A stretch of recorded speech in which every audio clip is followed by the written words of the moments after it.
শিক্ষার্থী বন্ধুরা, আশা করি সবাই তোমরা ভালো আছো। তোমরা যারা অষ্টম, নবম, দশম শ্রেণীতে আছো তাদের জন্য এই নিউজটি খুব ইম্পর্ট্যান্ট, মাথায় রাখবা। আর যারা বিভিন্ন জব এক্সামিনেশন দিচ্ছেন, পড়ালেখা শেষ করছেন বাট এখনও চাকরি পাননি, তাদের জন্য এই নিয়মটা অনেক অনেক গুরুত্বপূর্ণ। আপনারা একটু বোর্ডে লক্ষ্য করেন এবং এই বিষয়গুলো অবশ্যই আপনাদেরকে মাথায় রাখতে হবে। আর এই বিষয়গুলো মাথায় রাখতে পারলে আপনি 1 নম্বর কাট করতে পারবেন। তো বিষয়টা হলো, এখানে দেখেন যে we had planned to leave day before yesterday. তো আমরা আসলে জানি কি যে আসলে ইয়েস্টারডে থাকলে সেন্টেন্সটি পাস্ট ইনডিফিনিট টেন্সের হয়। আবার এখানে দেখেন মিক্সড টাইপ মনে হচ্ছে, হ্যাড প্ল্যান্ড, তার মানে এটা আবার কিসে আছে? পাস্ট পারফেক্টে আছে।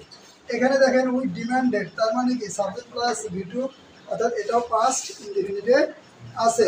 কিন্তু না, আমাদের এই যে এখানে কিছু ওয়ার্ড দেওয়া আছে, এই ওয়ার্ডগুলো আপনাদেরকে মুখস্থ করতে হবে।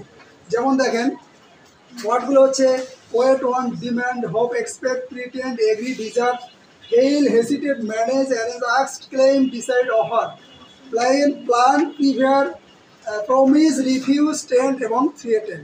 এই যে ওয়ার্ডগুলো, এই ওয়ার্ডগুলো যে সেন্টেন্সে ভার্বের আগে থাকবে, এই ওয়ার্ডগুলো যে ভার্বের আগে থাকবে সেই ভার্বটা কি হবে? টু প্লাস ভার্বের বেস ফর্ম হবে। দেখেন আপনারা, উই হ্যাড প্ল্যান্ট, অর্থাৎ এখানে কি আছে? প্ল্যান্ট আছে। আমাদের মনে হয় এখানে আছে সেই শব্দটা। দেখেন তো কোথায় আছে প্ল্যান্ট? প্ল্যান্ট কোথায় আছে দেখেন? এই যে কোথায়?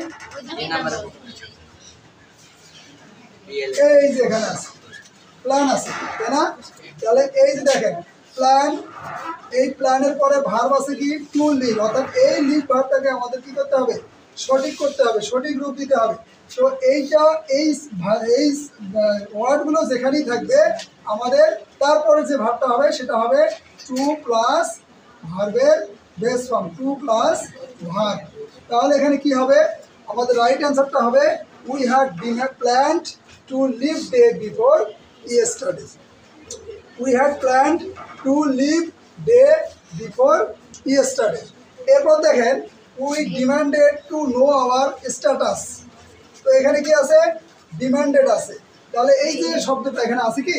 এই যে ডিমান্ড, তাহলে এই ডিমান্ডের পরে যে ভার্বটা বসবে আমাদের, সেই ভার্বের আগে কি? টু সহ ভার্ব হবে, অর্থাৎ টু প্লাস কি? Verb, to plus verb. তাহলে আনসারটা হবে কি?